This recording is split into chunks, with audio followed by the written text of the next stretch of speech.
আজ আমার weight loss জার্নিতে ডে 3 আর আজ ছিল মঙ্গলবার। তো মঙ্গলবার সকালবেলা উঠে আমি কিছুই খাওয়া দাওয়া না করে ঠাকুরের জন্য সমস্ত জিনিসপত্র কিনে চলে গেলাম বজরংবলীর মন্দিরে। আমার মতন কে কে মঙ্গলবার বজরংবলীর পুজো করো তারা তারা অবশ্যই কমেন্টে জয় বজরংবলী কমেন্ট করে যেও।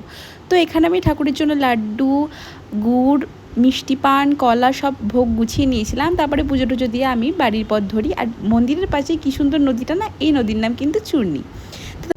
রোদে পুড়ে এসে বাড়িতে তো পুরো এক্সস্টেড হয়ে গেছি, বাট আমার বাড়ি বজরংবলীকেও তো পুজো দিতে হবে না। তো বজরংবলীর পুজোটা কমপ্লিট করে সারা দিন পর একটু জল খেয়ে আমি খাই তরমুজ আর আমন্ড।